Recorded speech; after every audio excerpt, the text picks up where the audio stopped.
Hello everyone, welcome back in Gusai modern classes. My name is Laxman. I hope कि आप सभी ठीक ठाक होंगे, ऑल द सब जो है वेल होंगे। और आज हम जो यहाँ पे डिस्कस कर रहे थे भारतीय इतिहास के विषय में, लास्ट उसमें हमने डिस्कस किया था। आज हम उससे आगे बढ़ेंगे। हमने पिछले उसमें इंट्रोडक्शन दिया था भारतीय इतिहास के। हमने भारतीय इतिहास को उसमें 3 युग में डिवाइड किया हुआ है। प्राचीन भारत, जो हम वैदिक काल से लेके सल्तनत काल से पहले का, यानी सन 2500 साल पहले, ईस्वी से 2500 साल पहले से लेके सन 1000 तक का हम देखते हैं। उसके बाद मध्यकाल को हम जो है मापते हैं 1000 से लेके 1600वीं ईस्वी तक, ठीक है, जो 1600 जो हमारा ईस्वी रहा है। और उसके बाद आधुनिक काल 1600 ईस्वी से लेके आगे का, और आज तक हम इसको उसमें डिवाइड करते हैं। तो इसके विषय में आज हम जो देखो क्या है, बेसिकली इतिहास क्या होता है। इतिहास हमारी जो पुराने ज़माने की किस तरह से राजनीतिक व्यवस्था थी, आर्थिक व्यवस्था थी, या सामाजिक व्यवस्था थी, धार्मिक व्यवस्था थी, उसका हमें विवरण मिलता है। हम उसके विषय में समझते हैं कि किस तरह से उस समय लोग रहा करते थे, जीवन यापन करते थे, ठीक है। तो अब हम आगे बढ़ेंगे। आज पहले हम आपको बताएंगे प्राचीन भारत, पुराने ज़माने में जो हमारा भारत हुआ करता था, इसके विषय में। तो ये देखिए, हम अब प्राचीन भारत के समय हम बढ़ते हैं। देखो, जब भी कभी हम इतिहास के विषय में जो है हम समझते हैं कि इतिहास, क्योंकि बहुत पुराने समय का, आज से अगर हम पुराने उसमें आप बात करते हैं तो उसमें या तो हमें कहाँ पे उसके विषय में जानकारी मिलती है, या तो उसमें कुछ धर्म ग्रंथ होते हैं, या ऐतिहासिक समसामयिक ग्रंथ होते हैं, या जो विदेशी लोग, जो भी बाहर से जो भी राजा महाराजा आक्रांता आते थे, उनके साथ उनके कवि लोग आते थे, ठीक है। वो लोग जो है उन जो किताबें लिखते थे उस ज़माने में, या तो उनसे मिलता है, या जो है हमारे पुरातत्व संबंधी जो साक्ष्य होते हैं, जैसे उस ज़माने में हमने कुछ मंदिर बनाए, या उस ज़माने में जो है कोई भी रचनाएं की है, ठीक, कंस्ट्रक्शन का काम किया था, उसमें जो लिखा हुआ है, जैसे अभिलेख होता है, गुफाएं होती हैं, उसमें उन्होंने जो उस समय के जो है स्क्रिप्ट के हिसाब से लिखा है, उससे भी हमें इसके विषय में पता चलता है कि इतने साल पहले का ये रहा होगा, ठीक है। तो इस तरह से हम इसके विषय में, और ये हमारे प्राचीन इतिहास के स्रोत हैं। कौन कौन से? या तो धर्म ग्रंथ है, ऐतिहासिक समसामयिक ग्रंथ है, विदेशों के विवरण है, या पुरातत्व संबंधी साक्ष्य है। अब देखिए धर्म ग्रंथ क्या होता है। देखो, प्राचीन काल से ही भारत एक धर्म प्रधान देश रहा है। प्राचीन काल से ही हमारा देश धर्म प्रधान रहा है। यहाँ पे वैदिक धर्म, जैन एवं बौद्ध धर्म जो है रहे हैं। वैदिक धर्म को ब्राह्मण धर्म ग्रंथ भी कहा जाता है, ठीक है। अब ब्राह्मण धर्म ग्रंथ में क्या होता है? वेद शब्द का अर्थ होता है ज्ञान।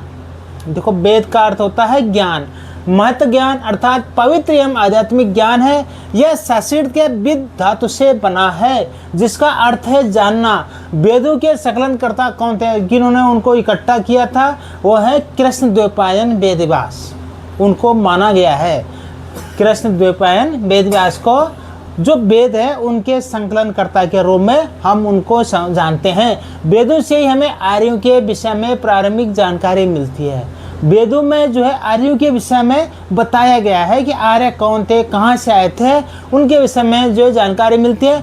कुछ वेदों को अपरोक्ष अर्थात देवकृत मानते हैं, मतलब जो देवताओं के द्वारा लिखे गए हैं, कृत किए गए हैं। वेदों की कुल संख्या 4 होती है। पहला ऋग्वेद, ये ऋग्वेद है। दूसरा सामवेद, यजुर्वेद और अथर्ववेद। ये 4 वेद हैं जो है ऋग्वेद, सामवेद, यजुर्वेद और अथर्ववेद, ठीक है। ये वेद के विषय में है। अब ऋग्वेद क्या होता है? अब आपको मैं बहुत ही अच्छी जानकारी यहाँ पे आपको देना चाहूँगा। 4 वेदों में जो बताया मैंने, ऋग्वेद, सामवेद, अथर्ववेद, यजुर्वेद, इसमें ऋग्वेद सबसे महत्वपूर्ण है। चारों वेदों में सर्वाधिक प्राचीन वेद ऋग्वेद से आर्यों की राजनीतिक, देखो इस ऋग्वेद में क्या होता है, जो आर्य थे उनकी राजनीतिक प्रणाली, इतिहास के विषय में जानकारी प्राप्त होती है। ऋग्वेद अर्थात ऐसा ज्ञान जो रचाओं में बुद्ध होता है। इस वेद में कुल 10 मंडल, 8 अष्टक और 1028 सूक्त है। देखो कितने, 10 मंडल, 8 अष्टक और 1028 सूक्त है, सूक्त है। इनमें बाल खिल सूक्त जो है जिसकी संख्या 11 है, ये भी शामिल है। ठीक है, अब क्या है, ऋग्वेद में के मंडल एवं उसके रचयिता। अब इसमें जो हमने 10 मंडल बताए थे, इसके जो मुख्य मंडल है और उसके रचयिता किन्होंने उसकी रचना की, वो मैं आपको बताता हूँ। ठीक है, देखिए पहला क्या है, प्रथम मंडल, ये जो है अनेकों ऋषियों ने इसको लिखा है। इसमें किसी एक विशेष ऋषि का नाम नहीं है, बहुत सारे ऋषियों ने इसको लिखा हुआ है। द्वितीय मंडल था, उसको गृहसम्मत महर्षि ने लिखा है। तीसरा मंडल विश्वामित्र ऋषि ने, चौथा मंडल वामदेव ने, पंचम मंडल अत्रि ऋषि ने, षष्ठ मंडल भारद्वाज ने, सप्तम मंडल वशिष्ठ ऋषि ने और अष्टम मंडल कर्णव एवं अंगरीष ऋषि ने जो है इसको लिखा हुआ है। ठीक है, इस तरह से ये मुख्य मंडल और उसके जो रचयिता है उनके द्वारा ये बताया गया है। ठीक है, तो इस तरह से हमने मंडल के विषय में और उसके रचयिता के विषय में बताया। इसमें जो ज़्यादातर आप ऋषि मुनि देख रहे होंगे ये रामायण कालीन रहे हैं। जैसे भारद्वाज ऋषि के विषय में आप उसमें देख रहे होंगे, वशिष्ठ के ऋषि, विश्वामित्र ऋषि के विषय में, ये सारे रामायण कालीन उसमें आपने सुना होगा रामचंद्र जी से, जो जिनसे रामचंद्र जी मिले थे। ठीक है, अब है सूक्त। मंडल के बाद सूक्त क्या होता है, सूक्त के पुरुष रचयिताओं में गृहस्थ, विश्वामित्र, वामदेव, अत्रि, भारद्वाज और बचता स्त्री रचयिताओं में लोपामुद्रा, घोषा, सची। देखो पुरुष उसमें तो है, ये बड़े महत्वपूर्ण है। पुरुष जो रचयिता थे सूक्तों के, उसमें गृहस्थ, विश्वामित्र, वामदेव, अत्रि, भारद्वाज और वशिष्ठ। और जो स्त्री रचयिता, जो स्त्री लोग जिन्होंने रचा है, उनमें लोपामुद्रा, घोषा, सची, पौलामी और काकसावित प्रमुख हैं। ठीक है, ऋग्वेद के दूसरे एवं सातवें मंडल की रचनाएं सर्वाधिक प्राचीन है, जबकि पहला और 10वां मंडल अंत में जोड़ा गया है। देखो कौन सा, दूसरे और 7वां जो मंडल है उसकी जो रचनाएं हैं वो बहुत प्राचीन है, और जबकि जो है पहला और 10वां मंडल अंत में, वो लेटेस्ट उसमें है। ऋग्वेद के 8वें मंडल में मिली हस्तलिखित प्रतियों के परिशिष्ट को खिल कहा गया है। ठीक है, और इसके बाद अगला है ऋग्वेद भारत ही नहीं संपूर्ण विश्व की प्राचीन रचना है, बहुत महत्वपूर्ण है। और इसकी रचना कब, 1500 ईस्वी पूर्व। ऋग्वेद की रचना कब हुई है, 1500 से लेके 1000 ईस्वी पूर्व, यानी ईसा जब ईसा का जन्म हुआ, वो उसको बोलते हैं ईसा। उस समय से पहले, उस समय से भी 1500 से 1000 साल पहले की बात है। आज जो है 2026 चल रहा है, तो 2026 में 1500 साल और जोड़ दीजिए। इतने साल पहले हमारे ऋग्वेद की रचना को माना गया है कि उस समय ये रचित किया गया था। ठीक है, ऋग्वेद के अधिकांश भाग में देवताओं की स्तुतिपरक रचनाएं हैं, उसमें देवताओं के विषय में बताया गया है। अतः उनमें ठोस ऐतिहासिक सामग्री बहुत कम मिलती है, फिर भी इसके कुछ मंत्र ऐसे होते हैं ठोस ऐतिहासिक सामग्री उपलब्ध कराते हैं। जैसे एक स्थान पर दासराग युद्ध। ठीक है, दासराग क्या है, भारत कबीले के राजा सुदास एवं पुरु कबीले के मध्य हुआ था। देखो भरत कबीले के राजा थे सुदास। ठीक है, और इन पुरु कबीले के मध्य हुआ था। इसमें क्या है, देखो इसमें बहुत रोचक कथा है कि इसका वर्णन किया गया। भरत जन के नेता जो सुदास के जो है मुख्य पुरोहित है, पुरोहित किसको, उसको ब्राह्मण को कहा जाता है। उनके पुजारी जो है, कुल पुजारी पुरोहित थे वशिष्ठ। यहाँ पर देखो ध्यान देने वाली बात है, वशिष्ठ थे, सुदास जो राजा थे उनके पुरोहित। ठीक है, जबकि इनके विरोधी जो थे 10 जन, जिसमें आर्य और अनार्य सब मिलके जो 10 जन थे, उनके पुरोहित थे विश्वामित्र। देखो वशिष्ठ और विश्वामित्र रामायण कालीन उसमें भी आपने देखा होगा। तो इनके पहले से ही जो है एक द्वंद्व रहा है इनमें, इन दोनों ऋषियों के बीच में।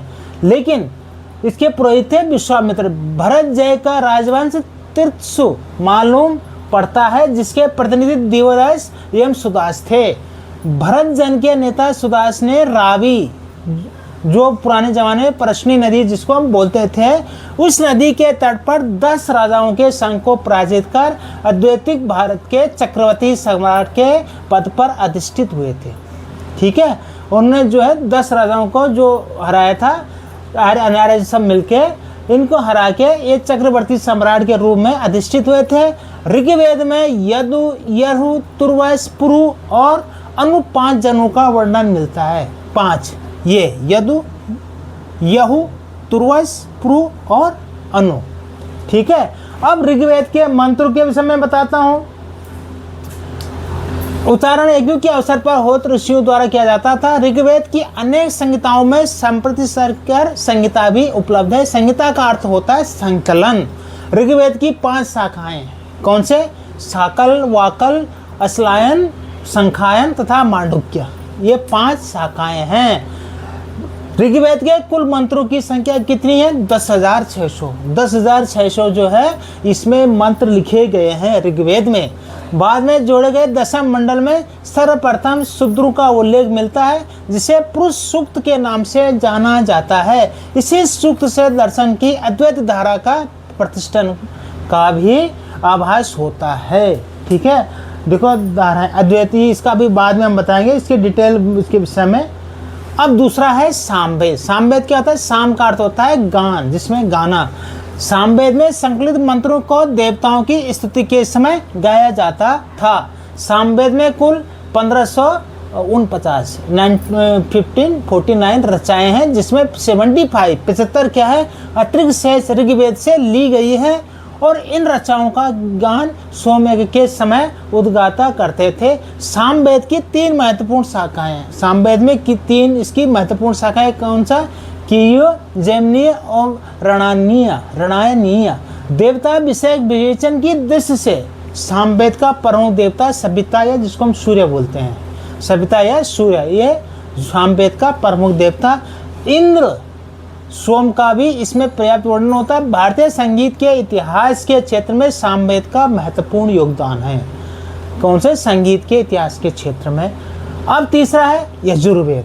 अब यजुर्वेद में क्या होता है? यजुर्वेद का अर्थ, यजुर्वेद के मंत्रों का उच्चारण अर्ध नामक पुरोहित करता था। इस वेद में अनेक प्रकार के यज्ञों का समापन करने की विधियों का उल्लेख है।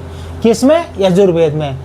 इसके उच्चारण कौन करता था? अधर्व नामक पुरोहित करता था, पुजारी करता था। इस वेद में बहुत सारे यज्ञों के समापन करने की विधि बताई गई है। ठीक है, यह गद्य और पद्य दोनों में, गद्यांश और पद्य जो कविता जिसमें लिखा गया है। गद्य को यजुष कहा गया है। यजुर्वेद के 2 मुख्य भाग है, कृष्ण यजुर्वेद और शुक्ल यजुर्वेद। ये है इसके 2 भाग। ठीक है, 2 भाग इसमें बताया। कृष्ण यजुर्वेद, इसमें छंदोद्वत मंत्र तथा गद्यात्मक वाक्य है, 2 प्रकार से है। इसकी मुख्य शाखा है तैतरीय, काठक, कपिस्थल और मैत्रायणी। इसकी 3 जो है शाखाएं हैं। और शुक्ल यजुर्वेद में केवल मंत्रों का समावेश है। उसमें सिर्फ मंत्र जो है इसमें लिखे गए हैं, शामिल किए गए हैं। और इसकी जो मुख्य शाखा है मध्यान्दिन तथा काण्व। इसकी संहिताओं को वासनेक भी कहा गया है, क्योंकि वासनी के पुत्र यज्ञवल्क्य इसके दृष्टा थे। ठीक है, यह है इसके कृष्ण उसमें आपको बताया गया है। शुक्ल यजुर्वेद में केवल मंत्र है, जबकि कृष्ण यजुर्वेद में मंत्र के साथ साथ उसकी व्याख्या भी हमें मिलती है। मंत्र के साथ साथ उसकी जो व्याख्या भी बताई गई है। देखो, महर्षि पतंजलि द्वारा उल्लिखित यजुर्वेद की 101 शाखाओं में इस समय केवल हमारे पास सिर्फ 5 तैतरीय, काठक, कपिस्थल, मैत्रायणी और वासनेय ही उपलब्ध है। 101 में से सिर्फ 5, बाकी सब विलुप्त हो गए। ठीक है, यजुर्वेद के उत्तर वैदिक युग की राजनीति, सामाजिक एवं धार्मिक जीवन की जानकारी भी हमें मिलती है यजुर्वेद में। उस समय के युग की, आज से 3500 से लेकर 4000 साल पहले की, उसमें कैसे राजनीति होती थी, सामाजिक व्यवस्था क्या थी, धार्मिक व्यवस्था क्या थी, इसकी भी हमें जानकारी मिलती है। अब है चौथा और अंतिम अथर्ववेद। देखो, इस वेद की रचना अथर्व ऋषि द्वारा की गई है। यह अथर्व ऋषि के नाम पर ही इसे अथर्ववेद कहते हैं। इसके दूसरे दृष्टा अंगरीष ऋषि थे। अथर्ववेद को अथर्वंगरीष वेद भी कहा गया है। इस वेद में कुछ कितने 20 मंडल, 731 सूक्त एवं 5839 मंत्र हैं। इस वेद के महत्वपूर्ण विषय है ब्रह्म ज्ञान, औषधि प्रयोग, ब्रह्म ज्ञान जो पूरे ब्रह्म के विषय में ज्ञान रखता हो, ठीक है। औषधि प्रयोग, ब्रह्म ज्ञान से मतलब अंतर ज्ञान से मतलब है यहाँ पे। रोग निवारण, जप मंत्र, टोना टाना जो है टोटका आदि सब अथर्ववेद में बताए गए हैं। अथर्ववेद में परीक्षित को कुरुओं का राजा कहा गया है। परीक्षित को कुरुओं का राजा कहा गया है कुरु वंश में। महाभारत के बाद आपने सुना होगा परीक्षित जो है उनको राजगद्दी सौंप के चले गए थे पांडव लोग, ठीक है, वनवास में, स्वर्गारोहण के उसमें, तो परीक्षित को उन्होंने उस समय ये सौंपा था। तो इसमें कुरु देश की समृद्धि का अन्न मिलता है। इस वेद की 2 अन्य शाखाएं हैं, विप्लाद एवं शौनक, ठीक है। ये इस तरह से हमारे ये हुआ इसमें। अब क्या है, ऋग्वेद, सामवेद, यजुर्वेद और अथर्ववेद, इन चारों वेदों को संहिता कहा जाता है। इसमें ऋग्वेद, यजुर्वेद एवं सामवेद के सम्मिलित संग्रह को वैदेशिक कहा जाता है। उपयुक्त चारों वेदों में प्रत्येक के एक एक उपवेद। अब ऋग्वेद है, वेद है, वेदों के उपवेद, हर वेद का उपवेद है इसका। सामवेद का देखो, ऋग्वेद का उपवेद क्या है, आयुर्वेद, ठीक है। सामवेद का उपवेद क्या है, गंधर्व वेद। और संगीत के संबंध जो है उसका वेद, चतुर्वेद का उपवेद है धनुर्वेद, ठीक है। यजुर्वेद का उपवेद क्या है, धनुर्वेद, और युद्ध कलाओं के लिए वर्णन करता है। और अथर्ववेद का उपवेद क्या है, शिल्पवेद। तो इन चारों के अपने उपवेद हैं, ये यहाँ पे मैंने आपको बताए हैं, ठीक है। जैसे ऋग्वेद, आयुर्वेद, सामवेद, यजुर्वेद का, धनुर्वेद और अथर्ववेद का शिल्पवेद, चारों के। अब नेक्स्ट है ब्राह्मण। देखो ब्राह्मण क्या थे, यज्ञ कर्मकांड के विधान एवं इसकी क्रियाओं को भलीभांति समझने के लिए ही इस नवीन ब्राह्मण ग्रंथ की रचना हुई। इस ग्रंथ को ब्राह्मण साहित्य के नाम से जाना जाता है। यहाँ पर ब्रह्मा की शाब्दिक अर्थ है यज्ञ, ब्राह्मण ब्रह्मा, उसका शाब्दिक अर्थ है यज्ञ, अर्थात यज्ञ के विषय को अच्छी तरह से प्रतिपादन करने वाले ग्रंथ को ब्राह्मण ग्रंथ कहा जाता है। ब्राह्मण ग्रंथों में वैदिक संहिताओं की गद्यात्मक व्याख्या है। ये ग्रंथ अधिकतर गद्य में लिखे गए, एक होता है गद्य और एक होता है पद्य। मैंने बताया गद्य में जो है ये सिंपल उसमें लिखा जाता है, और पद्य में जो हम लिखते हैं एक रूल के अकॉर्डिंग लिखा जाता है, नियम के अकॉर्डिंग लिखा जाता है, ठीक है। कविताएं आपने देखा होगा। अब देखो क्या, प्रत्येक वेद में अपने अपने ब्राह्मण होते हैं। जैसे ऋग्वेद के ऐतरेय कौशितकी ब्राह्मण, यजुर्वेद के शतपथ ब्राह्मण, वाजपेयी के ब्राह्मण और वाजपेयी ब्राह्मण, सामवेद के पंचविंश या तांडव ब्राह्मण, और अथर्ववेद का गौपथ ब्राह्मण, ठीक है। वेद एवं उससे संबंधित ब्राह्मण का यहाँ पे आपको ये बताया गया इसमें टेबल में। ऋग्वेद ऐतरेय ब्राह्मण या कौशितकी ब्राह्मण, शुक्ल वेद का शतपथ ब्राह्मण, कृष्ण यजुर्वेद सामवेद का तैतरीय ब्राह्मण, सामवेद का पंचविंश ब्राह्मण, षड्विश ब्राह्मण या जैमिनीय ब्राह्मण, और अथर्ववेद का गौपथ ब्राह्मण। देखो ये परीक्षा के हिसाब से बहुत ही इम्पोर्टेंट जो है यहाँ पे जानकारी है। ब्राह्मण ग्रंथों में हमें परीक्षित के बाद और बिंबिसार के पूर्व की घटनाओं का, देखो परीक्षित का मैंने कहा, अब महाभारत का जो युद्ध काल है आज से 5000 साल 5500 साल पहले का बताया जाता है, ठीक है। उसके बाद देखो परीक्षित के बाद बिंबिसारता के पूर्ण घटनाओं का ज्ञान प्राप्त होता है। इसमें ऐतरेय ब्राह्मण में राज्याभिषेक के नियम दिए गए हैं।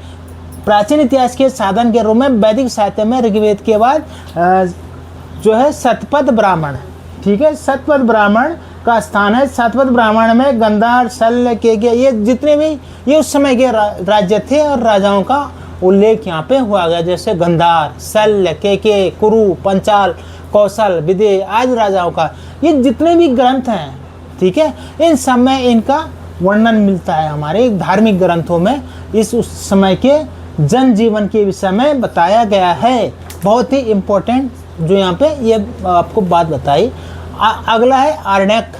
अब आरण्यक क्या होता है, देखो पहले वेद उसका उपवेद। तीसरा है आरण्यक। आरण्यक में दार्शनिक एवं रहस्यात्मक विषयों यथा आत्मा, मृत्यु, जीवन आदि का वर्णन बताया गया है। इन ग्रंथों को आरण्यक इसलिए कहा जाता है क्योंकि इन ग्रंथों को अरण्य अथवा वन में पढ़ा जाता था। इसकी कुल संख्या 7 है।